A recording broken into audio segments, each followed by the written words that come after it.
are cycles of continuous correction. Can you hear me? Cycles of continuous correction. So you cannot think because you read that book or took that course or did that forgiveness or because you wrote that card or did this journal or ended that it's not going to come up again. My ego was telling me, once you forgive the weasel should go off and die and you never have to look at that again.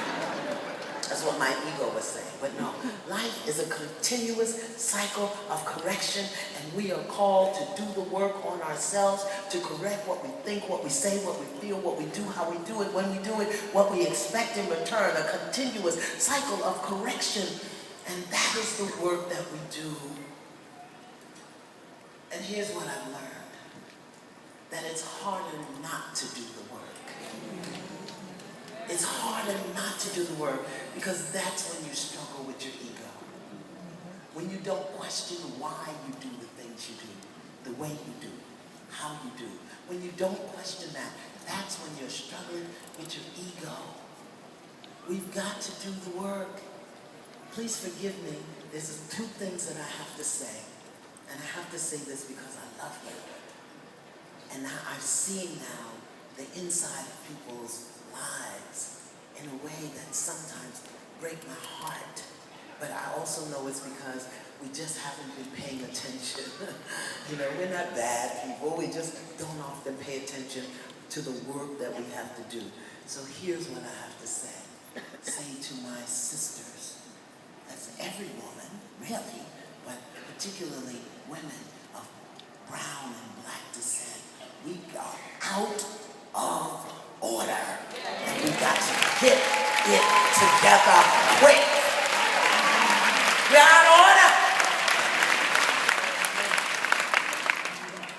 Oh, let me see if I can say that a little more lovingly. Beloved? Yes. We're out of order. We're out of order. We're out of God's order, the natural order, the order of nature. We are out of order. We're out of order, sisters. We're out of order. And we have to do the work of a continuous cycle of correction of ourselves. We are out of order. And as a result of us being out of order, I'm not blaming us. I'm not blaming us. I'm not blaming us. Put your Twitter thing, put this right now. Iyanla's not blaming us, but she said. Go ahead, put that in our way. Okay? I'm not blaming us, but beloved sister women, because we are out of order, our children are out of order. Because our children are out of order, our communities are dying. And let me tell you what I mean when I say out of order. I don't mean that we're not housing them and feeding them and clothing them. I'm talking about we're not loving ourselves.